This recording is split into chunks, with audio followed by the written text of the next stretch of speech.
Bonjour, vous êtes là. Je ne pensais pas vous voir arriver si tôt. Oui, bon, je sais, il faut qu'on parle. Je sais, j'ai fait de la merde. Bon, c'est vrai que j'ai dit dans la dernière vidéo ça. Et une vidéo par semaine, n'oubliez pas ça. Et que ça fait littéralement 9 mois, je crois, qu'il ne s'est rien passé. Alors, j'ai pas vraiment d'excuses à vous raconter, à part le fait que j'avais aucune motivation, mais maintenant les choses ont changé, je vous le promets. Et je vais maintenant sortir Oula, on va se calmer. Je vais sortir une vidéo toutes les 2 semaines. Quelque chose de beaucoup plus possible étant donné que j'ai un travail à côté et que c'est compliqué. Mais bref, ce n'est que des excuses. Bien, alors sachez que maintenant voilà, il va y avoir plusieurs concepts qui vont apparaître doucement sur cette chaîne. Mais là, on va rester sur de bonnes bases, sur de grands classiques. Une bonne vidéo urbex, bien sympa, comme on les aime. Enfin du moins comme je les aime. Après c'est à vous de voir. Donc si vous êtes prêts, accrochez-vous et nous allons voyager dans un manoir bien mystérieux, comme plein d'autres, notamment la vidéo d'avant, que je vous inviterai à regarder après. Alors j'arrive dans une première pièce. Cette première pièce, eh bien c'est une sorte de bureau, je crois. Et je me faisais la remarque tout à l'heure, comme quoi il y avait énormément de cheminées dans toutes les pièces de la maison, à tous les étages. Il y a toujours une cheminée dans chaque pièce. C'est un truc de fou. Voilà, on peut la voir en grand. Donc nous avons des épis de blé ou des épis de plantes sèches sur cette cheminée et pas mal d'objets partout. Encore une fois, c'est souvent le bordel dans les lieux abandonnés et celui-ci est bien en bordel. Sûrement parce qu'il s'est peut-être fait malheureusement cambrioler plusieurs fois. Je trouve cette chose, je crois que c'est une maquette de quelque chose, je sais pas trop ce que c'est. Dans ce coffre, je trouve pas forcément quelque chose d'intéressant et dans ce tiroir, je tombe sur ce petit bouquin qui m'a fait particulièrement marrer. Le général, je sais plus. Je tombe sur une très vieille calculatrice qui est aussi grosse que l'iPhone 14 et nous avons des photos de famille et notamment celui d'un petit enfant qui vient sûrement de naître, enfin du moins à cette époque-là. Cette télé m'a beaucoup marqué étant donné qu'elle était toute petite. Alors je ne sais pas si c'est une télé, mais si c'est le cas, je ne vois pas ce qu'on pourrait voir dessus, vu la taille quand même. J'arrive dans une salle de bain, donc je filme assez vite fait, étant donné qu'elle n'est pas forcément très intéressante, mais je tiens à noter quand même la couleur de cette salle de bain. Je me dirige donc vers ce que je vais appeler la salle à manger. Je ne suis pas convaincu de ce que je dis, mais ça ressemble quand même pas mal à une salle à manger. Moi j'aime bien cette salle, je trouve qu'elle est très bien disposée et puis tous les objets qui sont à l'intérieur sont assez anciens et encore dans leur jus et j'aime beaucoup cette pièce-là. Ah oui, un petit plat de coquillettes, donc si vous avez la dalle, n'hésitez pas, mais je crois qu'ils ne sont pas encore cuits, donc ça risque de croquer sous la dent. Vous avez encore des télés cathodiques, vous allez en trouver un peu partout. Cette fois-ci, elle est quand même un peu plus grande que celle d'avant. Et un autoradio, pas un autoradio, mais du moins une radio. Et des bouteilles d'alcool, et notamment du pastis. J'ai mon téléphone qui sonne. Allô ? Coucou les gens qui sont abonnés. Coucou, abonnez-vous. Excusez-moi pour ce petit contretemps, nous allons passer à la suite tout de suite. Mais en tout cas, n'oubliez pas, abonnez-vous, c'est pas moi qui le dis. Et puis voilà, un plan global sur cette salle-là, et quand même qu'on peut voir quand même il y a pas mal de mobilier ancien, et encore une cheminée. Cheminée partout. Décidément, comme je disais, il y en a partout. J'imagine pas le tonne de bois qu'il fallait pour réchauffer cette maison. Pardon. Je refais un plan global sur cette pièce, la chaise à bascule qui fait quand même pas mal bader. On pourrait peut-être même y voir Annabelle. C'est rigolo. Nous avons un espèce de verre de vin qui m'a un peu dégoûté, on peut l'entendre à cet audio juste ici.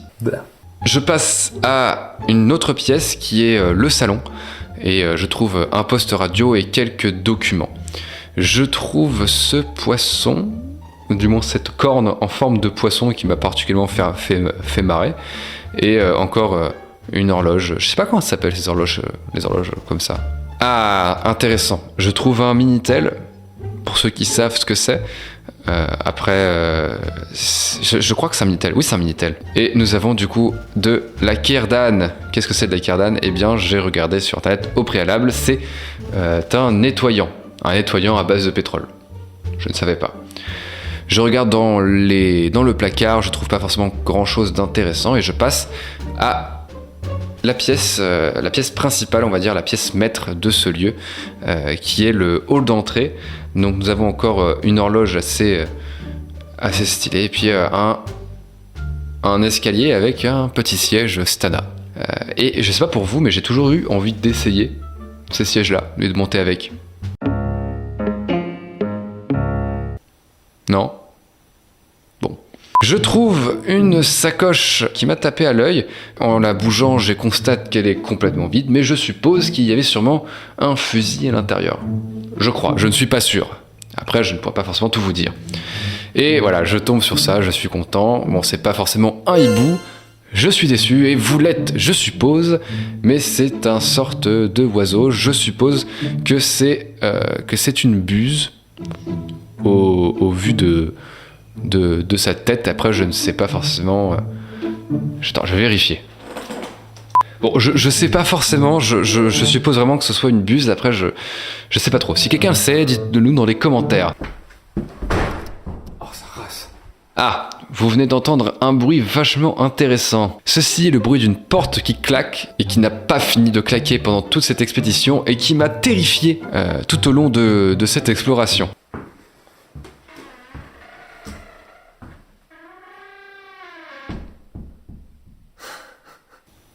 J'ai quand même pas mal rigolé parce que ça m'a fait quand même pas mal flipper. Je rigole pour évacuer le stress et le flip de cet événement. Alors non, je ne pense pas qu'il y ait de fantômes dans cette maison, je pense simplement qu'il y a des courants d'air qui ont poussé cette porte. Enfin, j'espère. Donc, au premier étage, j'explore cette pièce avec deux petits canapés et je regarde un peu partout dans les placards, je trouve pas forcément quelque chose d'intéressant. Je filme cette pièce qui, elle, est par contre inintéressante, on nous dit qu'il n'y a rien à l'intérieur, et puis voilà, je tombe sur ça.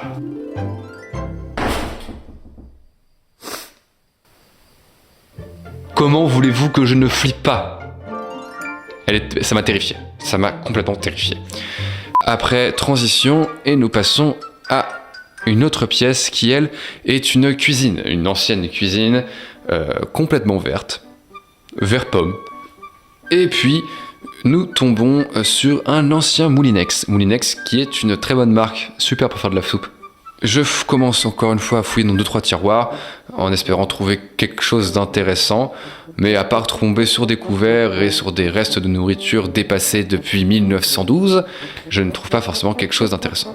À part ce calendrier daté de 2004, donc ce qui nous donne un peu un ordre d'idée de quand cette maison était encore habitée. Ça fait longtemps quand même. Je m'amuse avec ce fer à repasser, comme un enfant, et puis je fais un plan global sur la cuisine avant de repartir explorer une seconde pièce. Enfin, pas la seconde pièce, mais une autre pièce. Je refais un plan sur celle d'avant, et je tombe sur la première chambre que j'explore doucement, en ayant peur d'entendre cette porte claquer encore une fois. Mais voilà, on peut voir encore du mobilier ancien, on constate qu'il y a encore une croix au-dessus du lit. C'était vraiment à la mode à l'époque, j'ai l'impression. Un petit pot de chambre au cas où si vous avez une envie pressante, je vous laisse y aller. Et puis je tombe sur encore un carnet de photos et des photos, vous n'allez pas finir d'en voir encore une fois dans ce lieu. Des photos, je crois, de voyage de l'Afrique, il me semble. Et puis voilà, je regarde encore dans les armoires en espérant trouver quelque chose, mais je tombe encore sur une tonne et demie de documents qui ne sont pas forcément intéressantes et des photos, par contre des photos de famille. Encore des photos. Il devait y avoir une télé à chaque étage dans cet endroit, parce que dans cette chambre-là, comme vous avez pu le voir, il y a encore une télé. Et je tombe sur ce balcon qui donne sur l'extérieur. Alors une vue très paisible, je trouve, et je trouvais que les grillons étaient très apaisants. Je trouve la photo de cette dame, alors je sais pas pourquoi je filme ses pieds, mais je trouve, alors je sais pas si c'est une photo ou un dessin, et puis après je continue à explorer, notamment à fouiller dans ces tiroirs, et je trouve une plume. Peut-être une plume de hibou. Non, on s'arrête. Il n'y a pas de hibou dans cette exploration, malheureusement. Eh bien, maintenant, je vais visiter une troisième chambre. Alors, celle-ci était intéressante parce que j'avais l'impression que la personne, du moins qui possédait cette chambre, était passionnée par les coquillages. Ou du moins par trucs qu'on trouve sur la plage. Parce qu'il y avait 2-3 galets, des coquillages et puis une sorte de carcasse de crabe. Et ça, je ne sais pas ce que c'est par contre. Ça devait sûrement être aussi un autre crustacé. Alors, je trouve un lit, une place. Ça m'a pas mal étonné étant donné que les chambres sont tellement grandes qu'ils auraient pu mettre des lits de place partout. Mais voilà, je trouve ça du coup un peu petit. Enfin après, un peu petit pour toute la pièce. Ah ouais, je tente d'ouvrir cette boîte.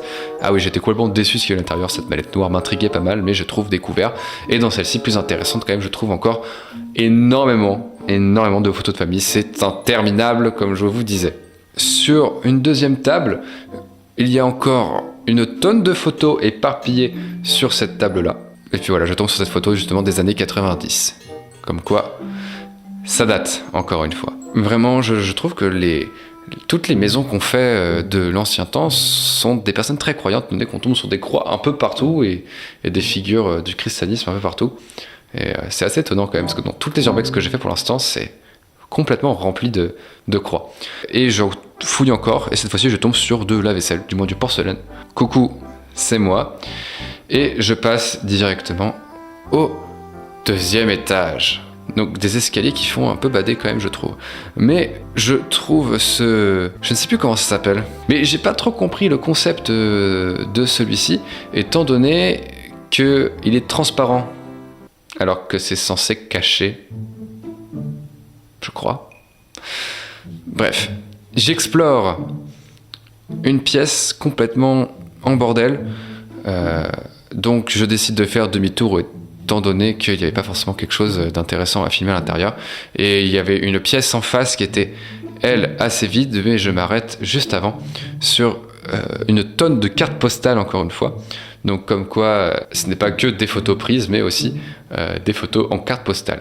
Rien ne s'arrête, ça ne s'arrêtera jamais. Je pense que les personnes qui étaient ici avaient notamment beaucoup de familles et d'amis qui faisaient des voyages.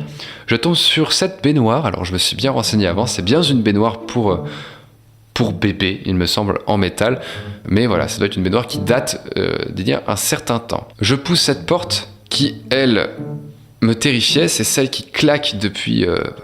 qui a claqué plusieurs fois. C'est pas seulement celle d'en bas, il y a aussi celle-ci qui a claqué plusieurs fois, qui m'a terrifié. Et j'explore et on peut voir en direct ma réaction et voir que je suis complètement terrifié.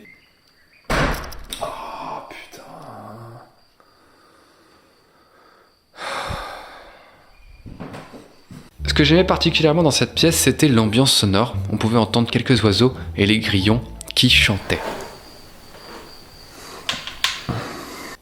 Je trouvais ça quand même vachement agréable. Et puis dans cette pièce, il y avait simplement une table ronde avec quelques chaises et puis encore une cheminée. Comme je vous disais, il y a des cheminées partout. Et puis j'explore du coup la dernière chambre qui elle est aussi assez vide, mais son papier peint est quand même sympa. Je sais pas si je le mettrais dans ma chambre, mais j'aime bien ce style. Je suis un peu bizarre.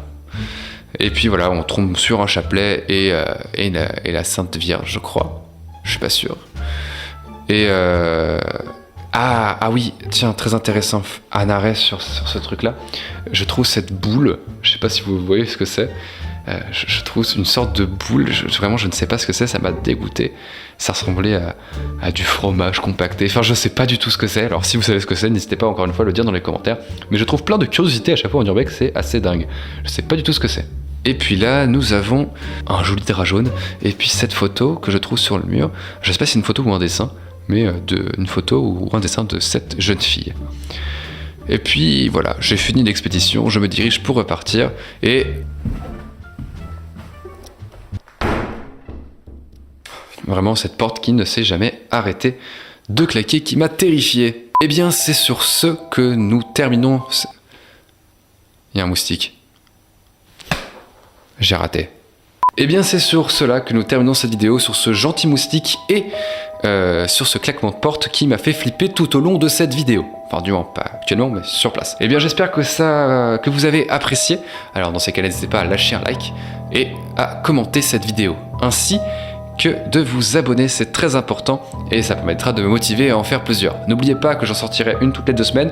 Je pense que la prochaine fois, ça sera un concept un peu différent ou peut-être une autre vidéo urbex qui se prépare doucement. Eh bien, je vous souhaite une très bonne soirée, une très bonne nuit pour ceux qui vont dormir et une très bonne journée pour ceux qui vont travailler ou qui sont complètement en congé. Ou du moins qui sont en week-end. Bon week-end. Je souhaite tout. Au revoir. Abonne-toi, sinon les fantômes viendront te manger.